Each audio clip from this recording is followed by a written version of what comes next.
Աղոթքից առաջ ուզում եմ բոլորիս համար շատ նվիրական մի սաղմոս ընթերցել։ Դավթի սաղմոս 23-րդ սաղմոսը։ Տերն է իմ հովիվը, և կարոտություն չեմ ունենալ։ Նա կանաչ տեղերում հանգստացնում է ինձ, և հանդարտ ջրերի մոտ տանում է ինձ։ Իմ անձին հանգիստ է տալիս։ Ինձ առաջնորդում է արդարության շավիղներումը իր անունի համար։ Թեև գնամ մահի շուքի ձորումը, չար բանից չեմ վախենալ, որովհետև դու ինձ հետ ես, քո գավազանն ու քո ցուպը նրանք մխիթարում են ինձ։ Դու իմ առաջին սեղան ես պատրաստում իմ թշնամիների դիմաց։ Դու իմ գլուխն օծում ես յուղով, իմ բաժակը խիստ լիքն է։ Հենց բարիք և ողորմություն կգան իմ ետևից իմ կյանքի բոլոր օրերումը, և Տիրոջը տանը կբնակվեմ շատ երկար ժամանակ։ Դավիթը մեկն էր, որ իր կյանքում Աստծո ձեռագիրը ուներ։ Դավիթը մեկն էր, որ Աստծո հետ ուներ շատ սերտ հարաբերություն։ Եվ այդ ամենը գալիս էր իր պատանեկության ժամանակներից։ Մենք շատ հաճախ մտածում ենք, քիչ առաջ էլի մինչև պաշտամունքի սկսելը զրուցում էինք, մինչև մյուսների գալը, որ Աստված մեզ համապատասխան տեղերում ա դնում, որպեսզի մեր համար լավ բան անի։ Երբ որ Հեսեն ասեց, հա մի հատ էլ ունեմ, մի հատ որդի էլ ունեմ ես, ոչխարները, գառներն արածեցնում։ Իր տանը խնջույք էր լինում, բայց Դավիթը մասնակից չէր այդ խնջույքին։ Աստված պատանի Դավիթին հոր տանից առանձնացրած դաշտերում, սարերում, մարգագետներում, ձորերում և այլն, ընդամենը մի գործ էր տվել, որը հետագայում Դավիթը պետք է հասկանար դրա իմաստը, ինչպես և Մովսեսը, որը հեռանալով Եգիպտոսից 40 տարի էլ ընդամենը դարձավ գառնարած, ոչխարներ էր արածեցնում և այլն։ Տերը կրթում էր, Տերը սովորեցնում էր թե մեկին, թե մյուսին, առանձնության մեջ։ Գիտեք, երբ Աստված մեկի հետ ուզում է լուրջ մի հարաբերություն հաստատել, նրա համար ստեղծում է համապատասխան պայմաններ։ Նույնպես Հովհաննես Մկրտիչը, նա չերևաց ժողովրդին այնքան ժամանակ, քանի դեռ ինքը գտնում էր անապատում և այլն միայնակ էր դարձել։ Եվ հին ուխտի բոլոր մարգարեներին մենք տեսնում ենք Տերը զատում է հասարակությունից։ Եվ այդ հասարակությունից զատելով նրանց հետ մի առանձնահատուկ աշխատանք է տանում։ Եվ ահա Դավիթը մենք տեսնում ենք, թե Աստծո իր հետ ունեցած հարաբերության ինչպիսի գնահատական է տալիս։ Նա համոզվել է, որ Տերն իր հովիվն է։ Նախ ինքը խորապես հասկացել է, որ իր հետ, Աստծո հետ պետք է լուրջ կախում ունենա ինքը։ Որ առանց նրա ինքը չի կարող ոչ առյուծ սպանել, ոչ արջ, ոչ էլ ինչ-որ այդքան նեղությունները կրել բացօթյա կյանքի մեջ և այլն և այլն։ Եվ այդ ամենի մեջ եղավ այդ գնահատականը, երբ որ Գողիաթի դեմ դուրս եկավ։ Առաջին նշանավոր փորձառությունը իր կյանքի, որ Աստծո հետ ունեցած իր հաղորդակցության ապացույցն էր, դա այն նախանձավորությունն էր, որ ինքը իր մեջ ուներ, իր շրջապատը դա չուներ։ Եվ նրա համար շատ ահավոր էր, ինչպես է Իսրայելը հանդուրժում լսել, թե ինչպես են Եհովա Աստծուն հայհոյում փղշտացները։ Նա չդիմացավ իսկապես այդ վիճակին։ Եվ ինքը վկայեց, երբ որ նրան ուզում էին իր քայլերի մեջ որոշակի կասկածներ, վախ, թերահավատություն առաջացնել, բա գիտես նա ով է, նրա հասակը, նրա ուժը, նրա զորությունը, ասեց այդ անթեպատ փղշտացին։ Նա ով է, որ իմ Աստծո անունը հայհոյի։ Դավիթը ինքն ասում էր այն մասին, որ իր գործը չէ, որ Իսրայելի Աստծուն է հայհոյում, հասկանալի է, բոլորն են Եհովային պաշտում։ Բայց դա այդ Աստծուն այնքան մոտ էր ճանաչում, որ նա տեսավ, որ մի սխալ բան է տեղի ունեցել։ Եվ իրեն իր ձեռքը, իր բազուկը թուլացնողներին, իր հավատքը ընկճողներին ինքը ասում էր այդ խոսքերը, որ իր Տեր Աստված ինչեր է արել իր միջոցով։ Եվ արդյունքը չուշացավ։ Այս 6 խոսքերի մեջ 23-րդ Սաղմոսի նկարագրված է մարդու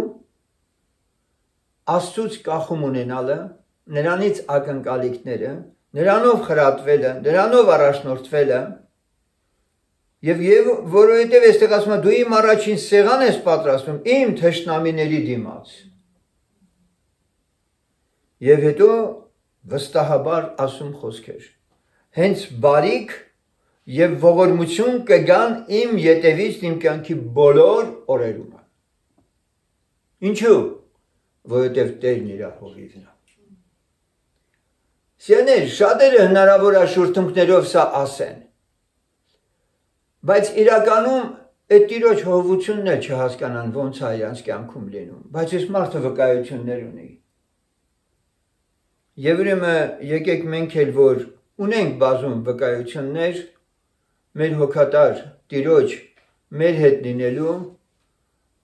մեզ առաջնորդելու, մեզ խնամելու, իր ողորմության շատ վկայություններ ունենք։ Եկեք խոնարհվենք նրա առաջ, փառք տանք նրա սուրբ անունը, որ մենք իրան ենք պատկանում։ Թող իր անունը փառավորվի, ամեն։ Աղոթե։ Կյանքում ընդհանրապես մարդիկ առանց թվերի չեն կարող ապրել։ Եվ առանց կշռի, առանց հաշվարկների չեն կարող ապրել։ Մարդիկ միշտ հաշվարկների մեջ են։ Եվ այդ հաշվարկները, անկախ նրանից ինչ հաշվարկներ են, իրենց մեջ միավորներ են պարունակում։ Օրինակ ժամանակն ունի իր միավորը, տարածությունն ունի իր միավորը, կշիռը ունի իր միավորը, երկարությունը, լայնությունը, բարձրությունը, խորությունը, ինչպես որ գիտենք։ Այս ամենը որոշելու համար սահմանված են որոշակիորեն չափեր։ Ինչի մասին որ քիչ առաջ լսեցինք, սահմանված չափեր կան դրանց համար,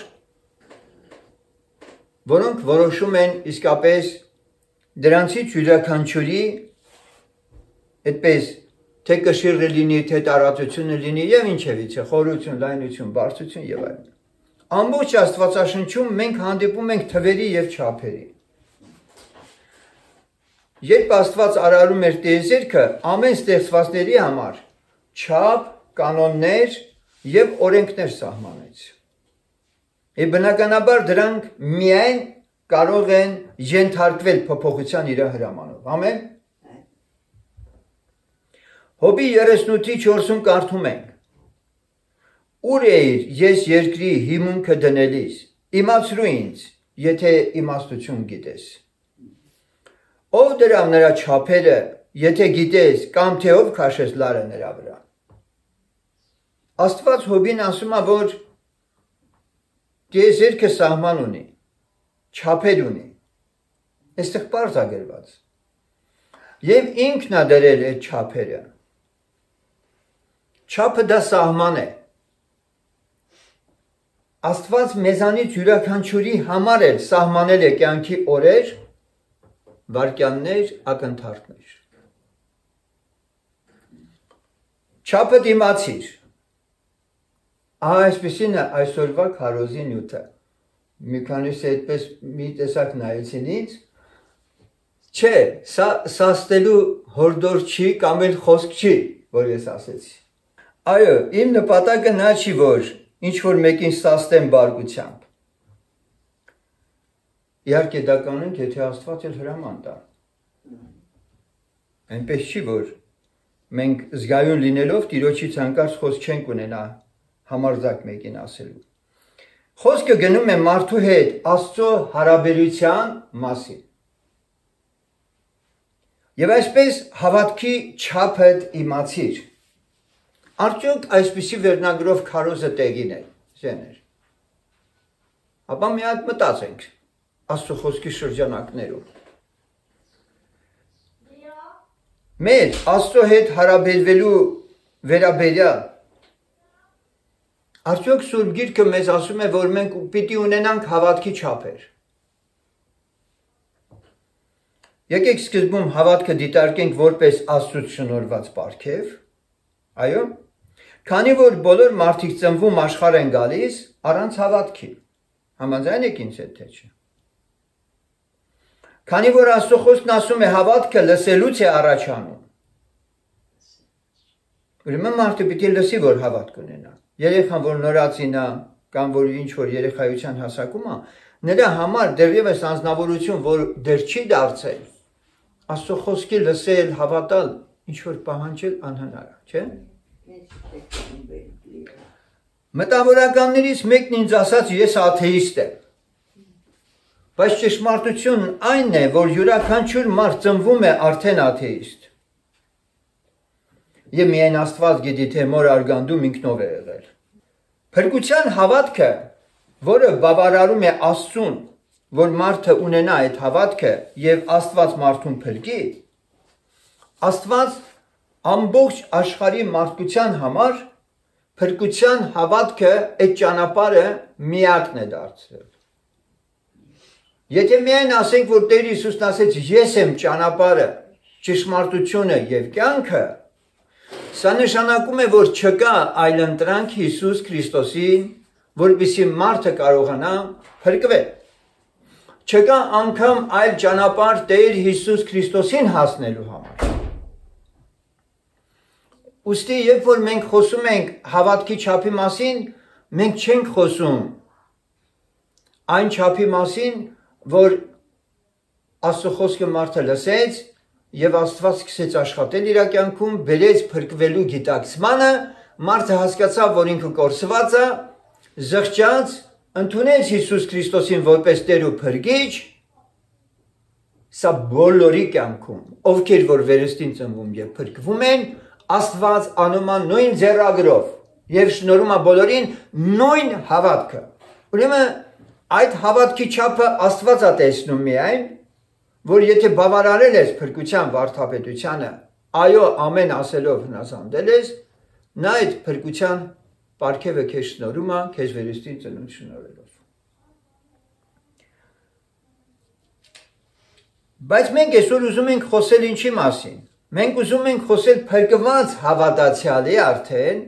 նրա հավատքի չափի մասին։ Նրա կյանքում հավատքով աճելու մասին ենք ուզում խոսել։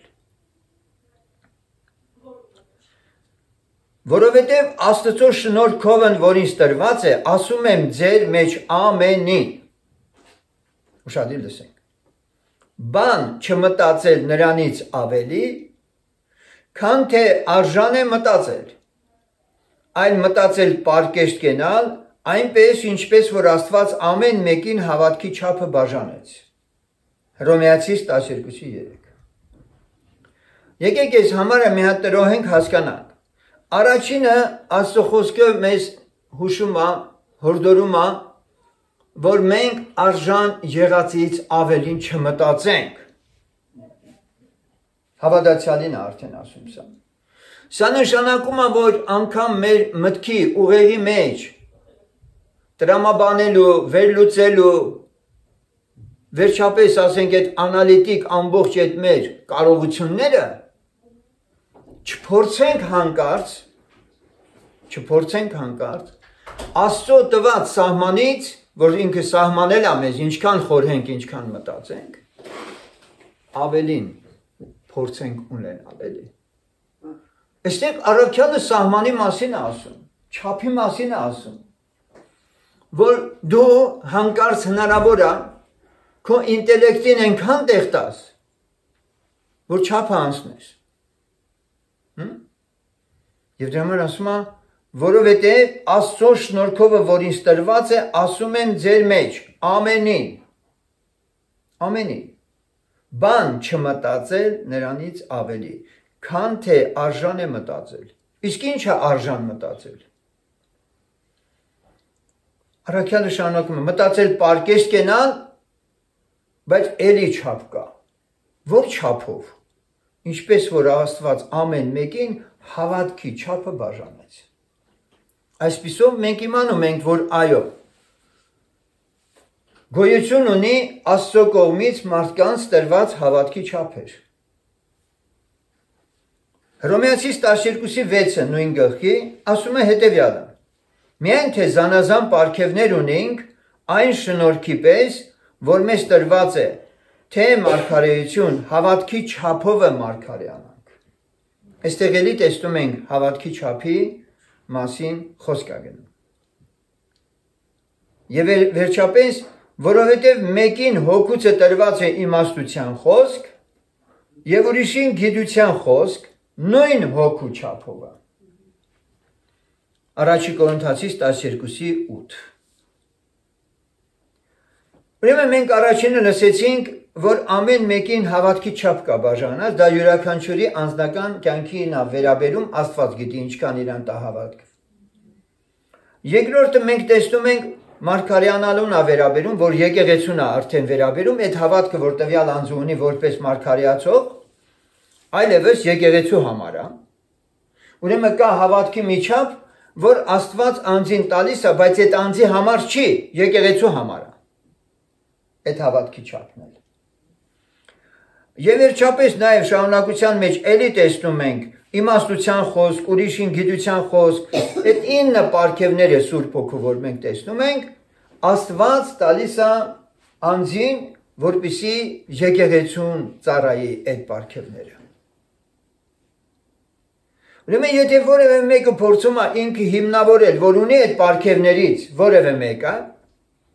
ապա թող ինքն իմանա, որ Սուրբ Հոգուց եղած այս պարգևները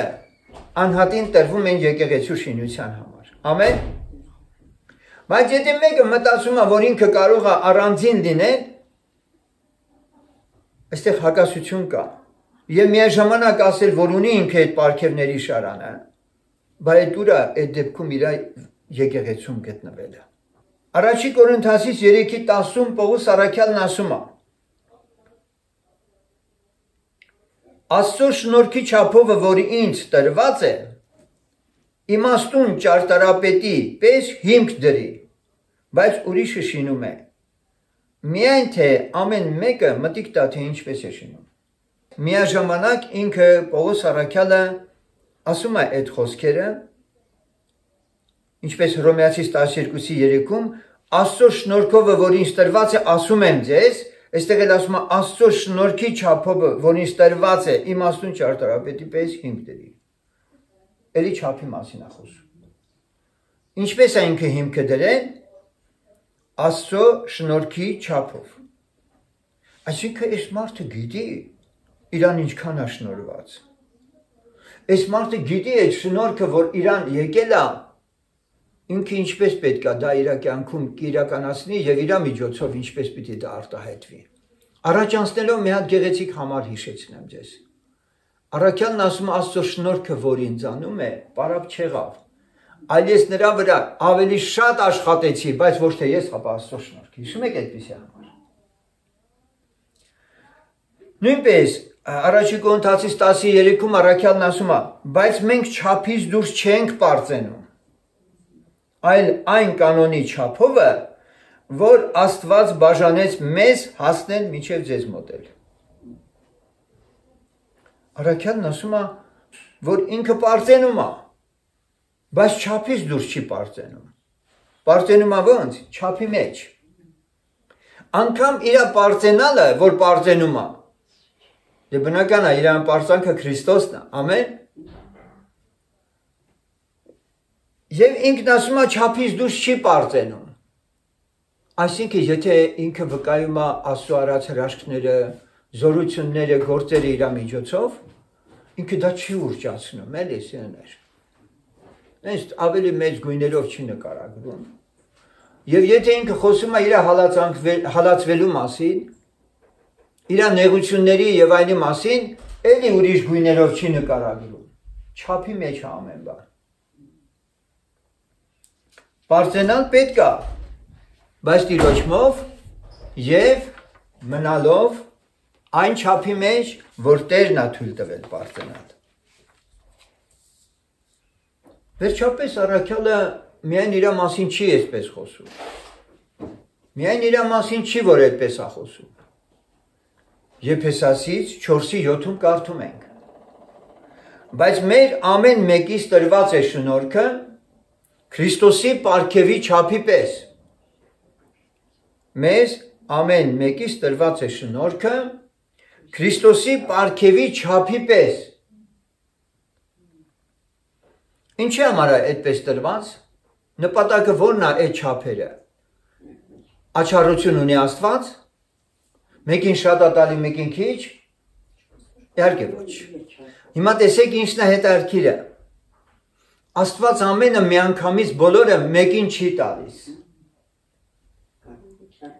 Մինչև որ ամենքս հասնենք հավատքի եւ Աստծո որդին ճանչնալու միությանը։ Եվ կատարյալ մարդ լինենք Քրիստոսի կատարյալ հասակի չափովը։ Մեր ամեն մեկի չափերը պիտի գան այսպես արվակների նման։ Պիտի լցվեն միտեղ, հետո պիտի դառնա գետ, հետո գետը պիտի գնա, լցվի եւ ծով դառնա, այսպես ասենք։ Հասկանալի է։ Ինչպես նկատեցիք, այստեղ հոգևոր միաբանության հավատքի չափի մասին է խոսքը։ Հավաքական հավաք, հավաքական հավատքի չափ։ Գործք առաքելություն այդպես են կարդում, թե չէ, մեկ շունչ, մեկ հոգի են, ամեն։ Սա մի սքանչելի հայտնություն է, որ Աստված մեզ ասում է, որ մենք հնարավորություն ունենք այնպիսի հավատքի մակարդակին հասնելու, որը կոչվում է Քրիստոսի կատարյալ հասակի չափ։ Պատկերացնում եք սա։ Որ Աստված մեզ հնարավորություն է տվել Քրիստոսի կատարյալ հասակի չափ ունենալ։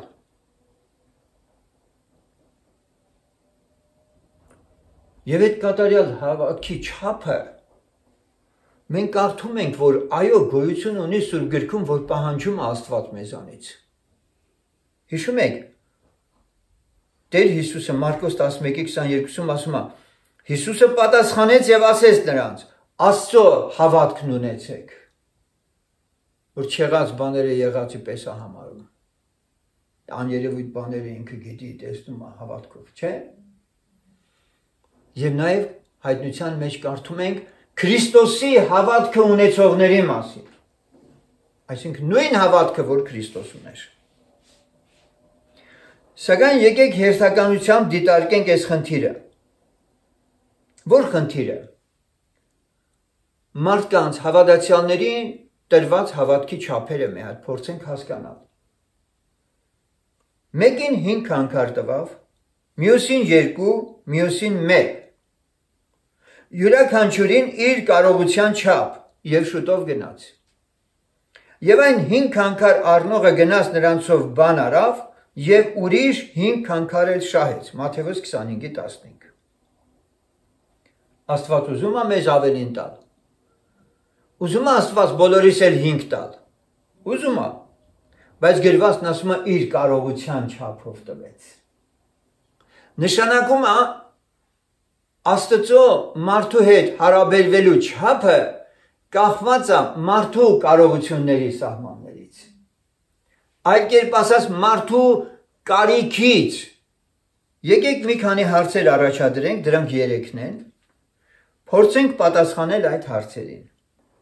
Գիտենք արդյոք մեզ շնորհված հավատքի չափը։ Սա առաջին հարցն է։ Երկրորդ,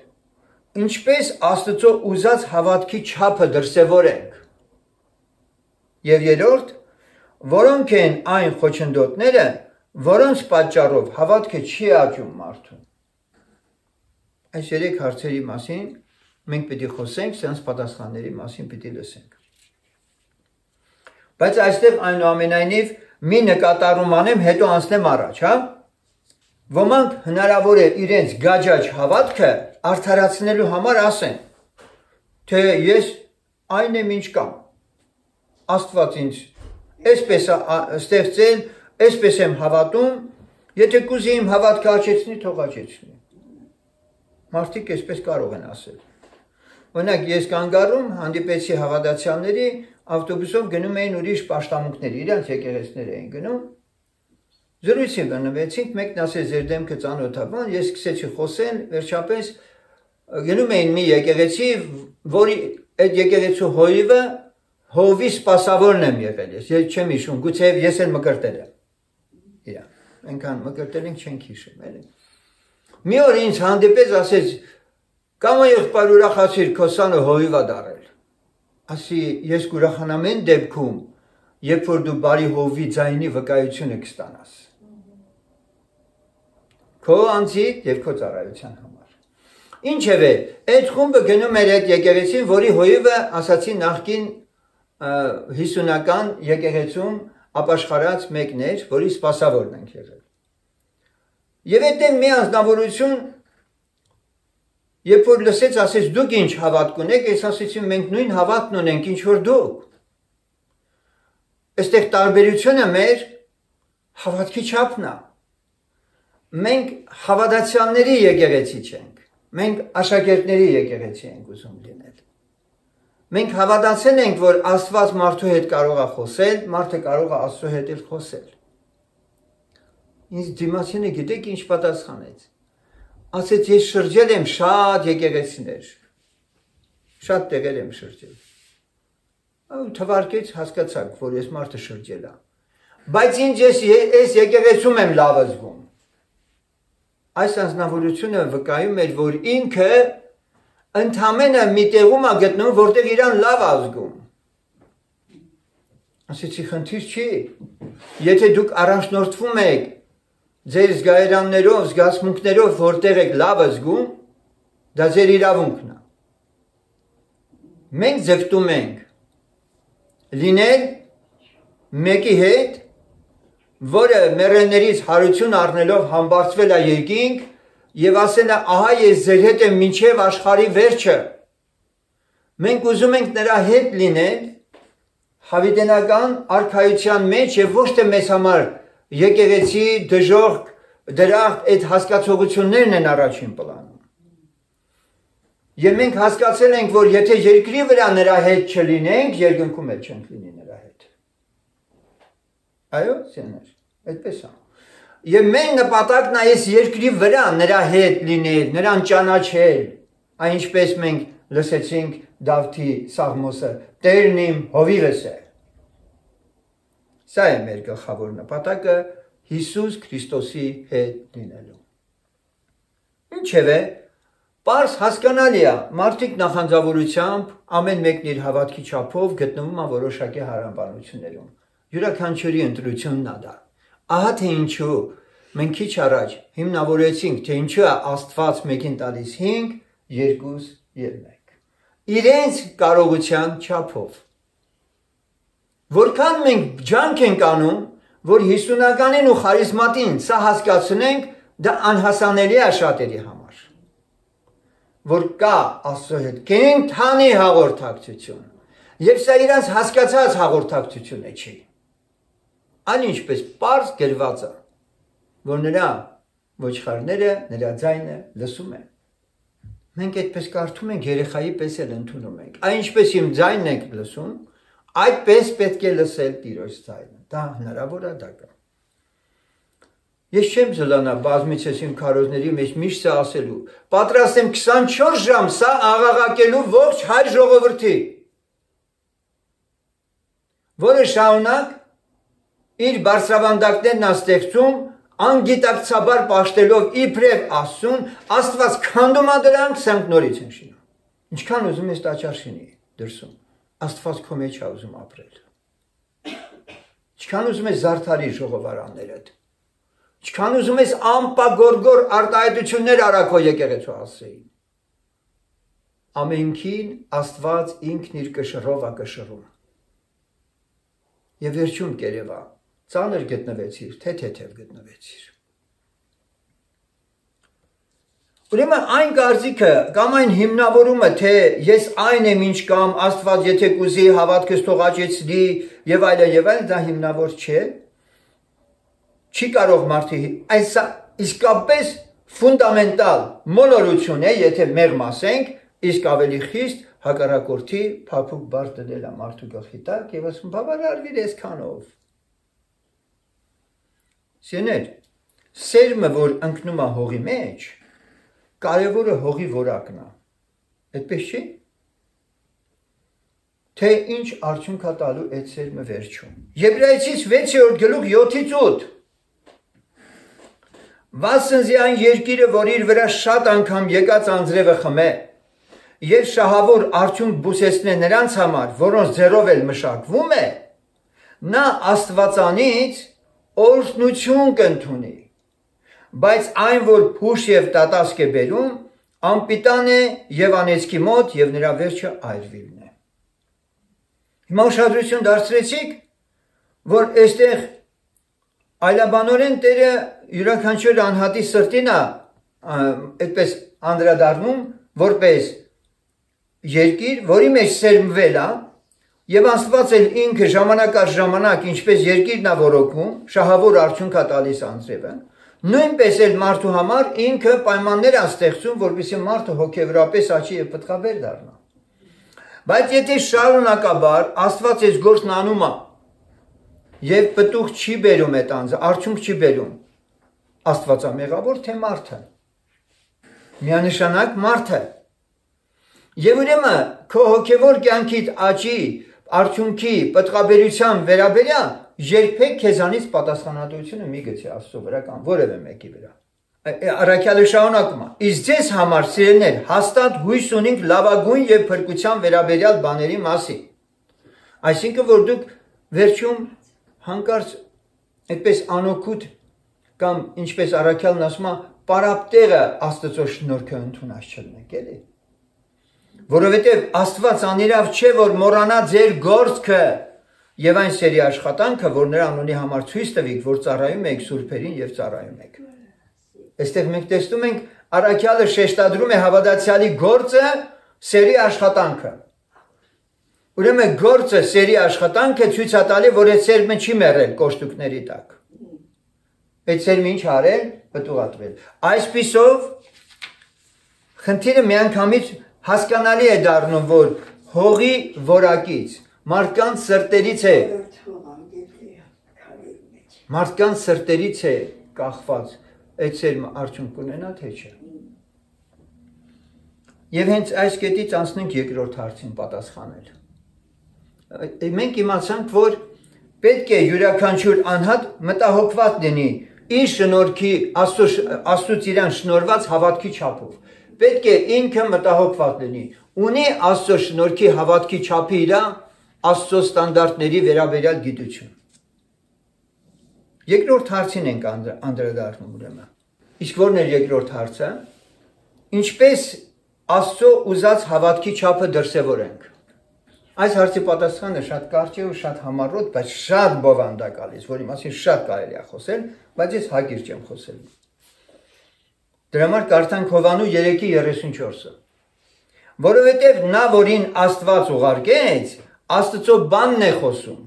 որովհետև Աստված հոգին չափով չէ տալիս։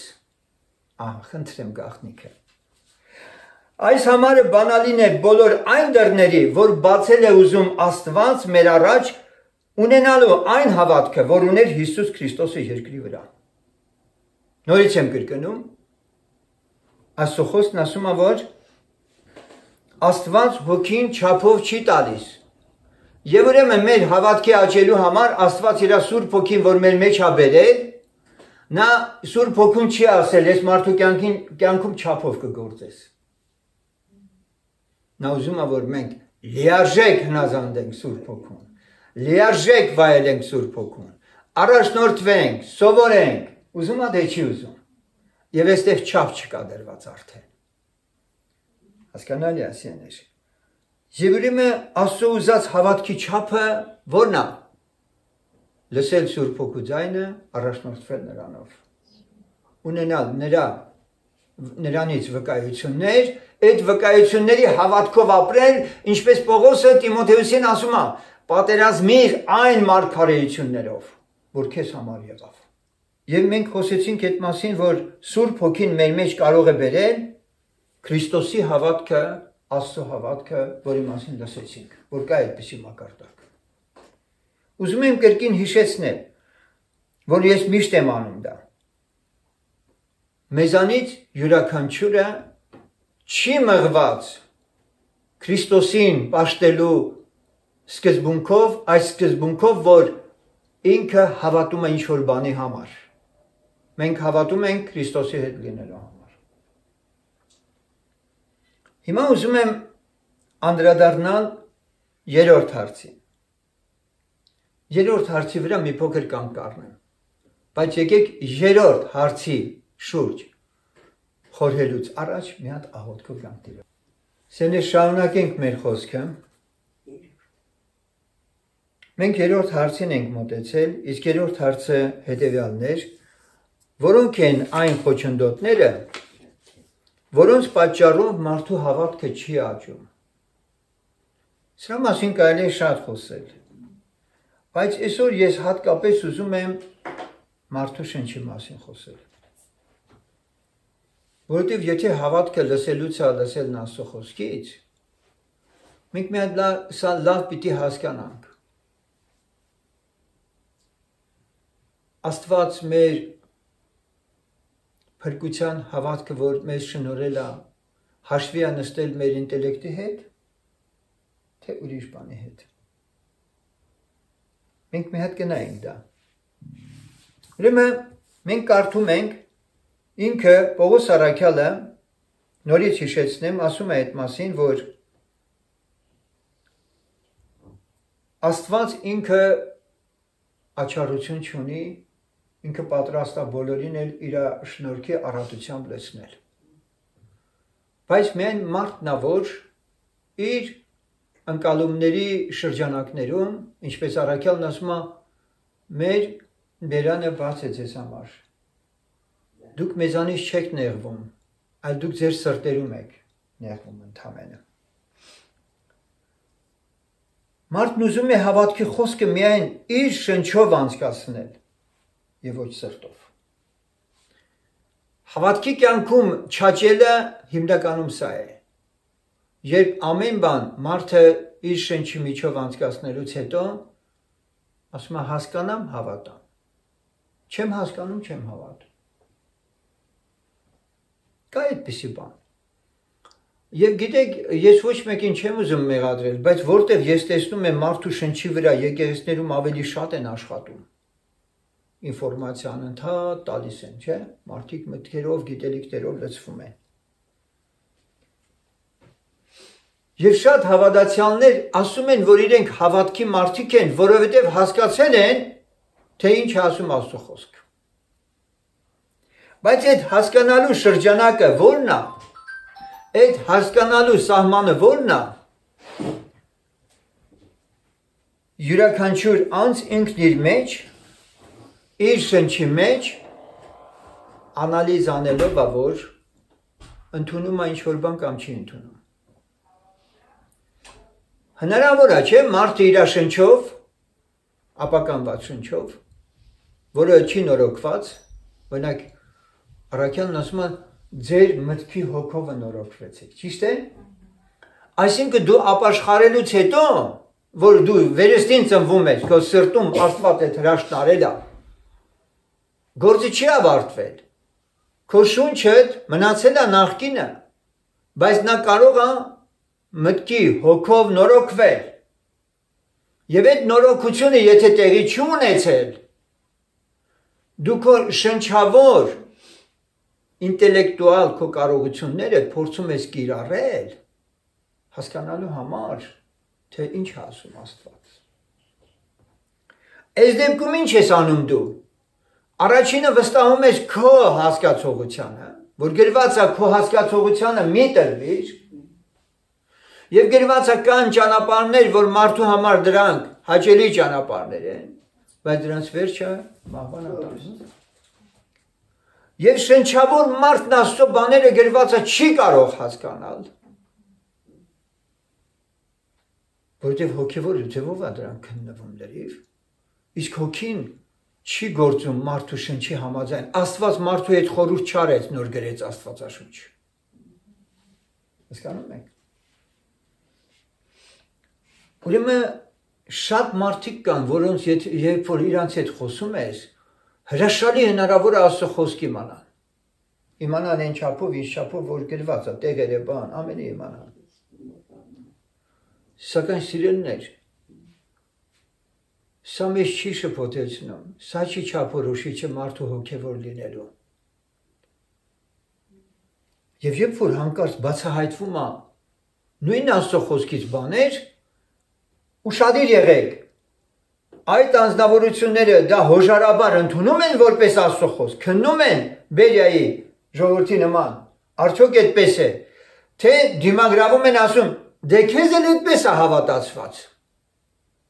դե քեզ էլ այդպես են մեկնել։ Եթե դուք այսպիսի արտահայտություն եք լսում, այդ մարդկանցից հեռու մնացեք։ Նրանք չեն սիրում Սուրբ Գիրքը, նրանք չեն սիրում, անկեղծ չեն։ Նրանք վստահում են իրենց շնչի մեջ նստած եսին, իրենց անալիտիկ կարողություններին։ Նրանք իբրև թե հավատացյալներ են, բայց կարծեցյալ, նույնիսկ դա էլ գիտելիք չէ, ճագերտավոր եմ ասում։ Նրանք վազում են իրենց ընկալած ճագերտավոր գիտելիքի ետևից եւ ոչ թե անձնավորության, որ Հիսուս Քրիստոսն է։ Մենք առաջին պլանում Հիսուսի հետ լինելը նորից եմ շեշտում, դրել ենք, որից հետո նոր նրա խոսքն ու գիտելիքներն ենք ուզում ստանալ։ Բայց շատերը հակառակ պրոցեսով են սկսել։ Ուրեմն շատ գիտելիքներ չեն անցնում մարդու սրտի միջով, այլ շունչն է ակտիվ իրենց։ Այսպիսի մարդկանց ես ուզում եմ ասել, որ Մովսեսի ժամանակների պես 40 տարի նրանք անապատում փոշի կշնչեն։ Այդպես էլ Քանան չեն մտնի։ Աստվածաշնչի շատ գիտակներ, որ իրենց կարծել են գիտակներ են, դժոխքում են։ Որովհետև նրանք այդ խոսքի, այդ գիտելիքի տիրոջ հետ կապ չեն ունեցել։ Ես հիմա քիչ հետո Սուրբ Գրքից կհիմնավորեմ։ Ի տարբերություն մերօրյա ճշմարիտ քրիստոնյաների, աշակերտների, որոնք հասկացել են Քանան մտնելու համար ընդամենը բավական էր 3 օր, հիշում եք։ Սրանք 40 օր կպտտեն նույն տեղում, նույն վայրում։ Եվ առաքյալն ասում է, որ միշտ սովորում են, եւ այդպես էլ ճշմարտության գիտությանը չեն գալիս։ Որտեւ սովորելու տեխնոլոգիան չեն հասկացել։ Որ ոչ թե սկսում է ուղեղից, այլ սրտից։ Եվ հիմա լսենք այդ համարները։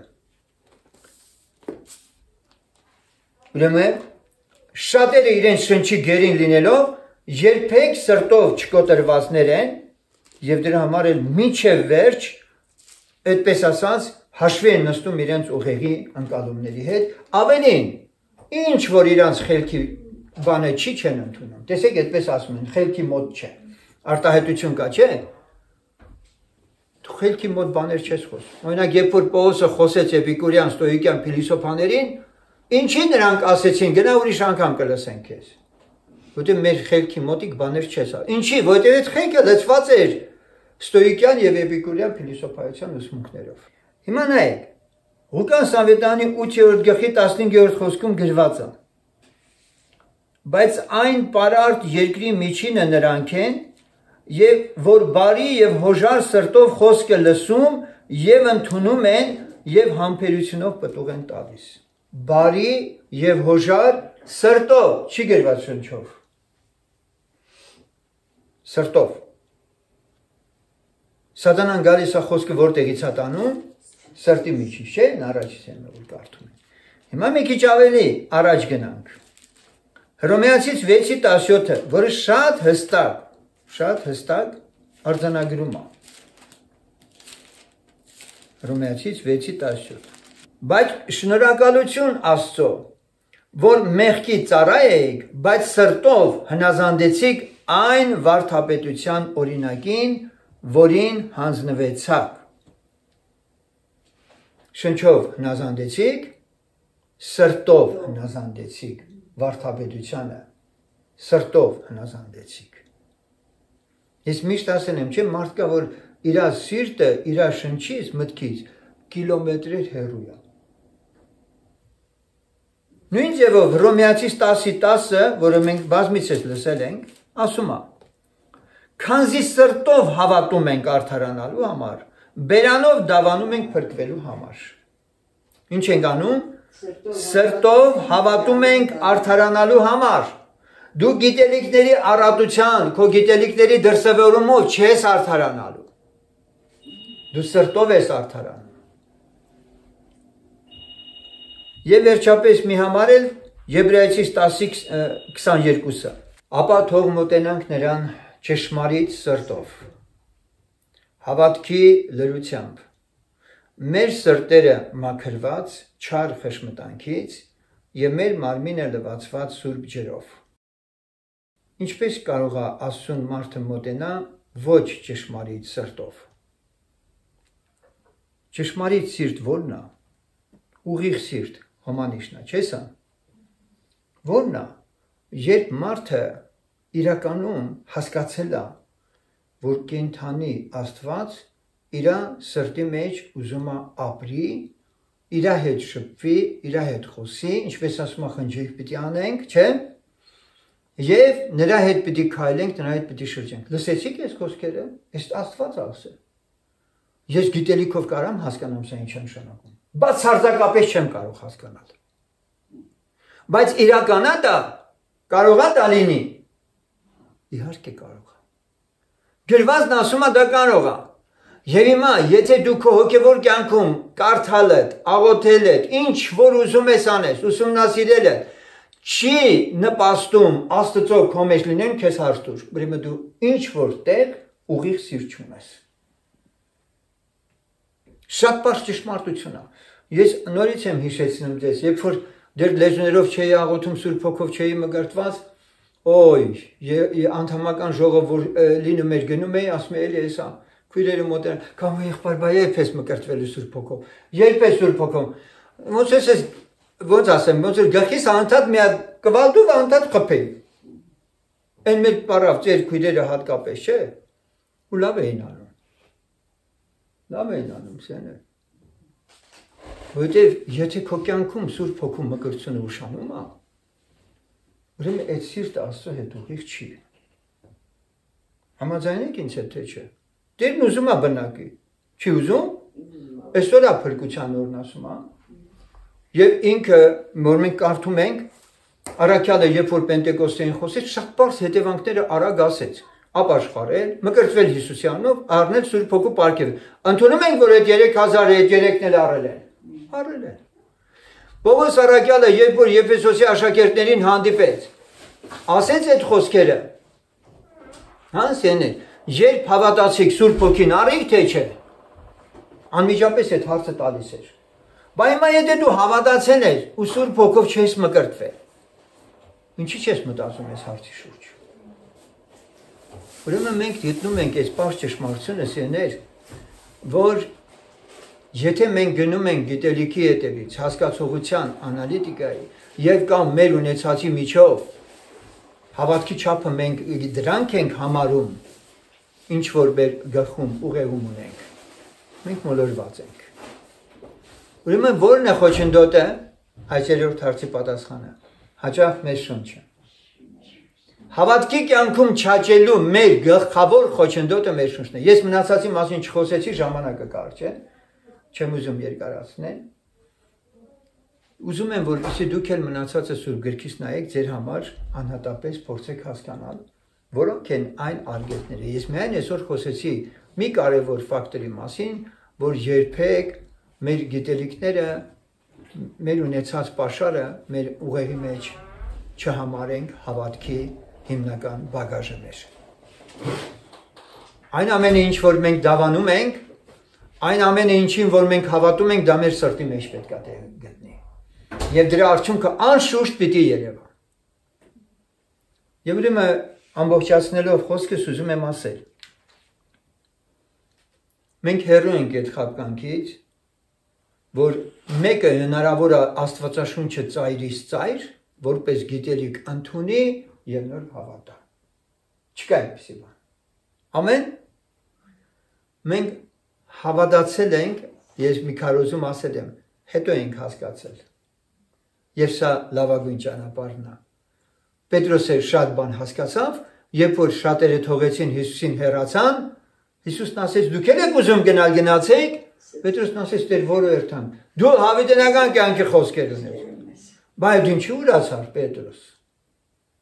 Ուրացավ, չէ՞։ Բայց Պետրոսը բան էր ասում, որ ներքին իր կարողության սահմաններից էր։ Եվ ինքը ընդամենը դա ասում էր, ոչ թե իր գիտելիքի անալիտիկայով անցկացրածով, այլ սրտի մղումով էր դա ասում։ Բայց ոչինչ, Աստված հետագայում նրան կարող կդարձնի, որպեսզի այլևս ինքը չուրանա իր փրկչին։ Թող Տիրոջ անունը փառավորվի, սիրելիներ, եկեք գոհանանք Տերիցը, որ Աստված մեր սրտերի հետ իր գործն արել է։ Եվ իր Սուրբ Հոգով ինքը այսօր մեր մեջ ապրում է, եւ մենք իր հետ հարաբերությունն ենք հասկանում որպես քրիստոնեություն, եւ ոչ թե շատ խոսել ավետարանից, կամ էլ մեծամեծ բաներից խոսել ու հրճակել ինչ որ ճշմարտություններ միայն։ Թող Տիրոջ անունը փառավորվի, ամեն։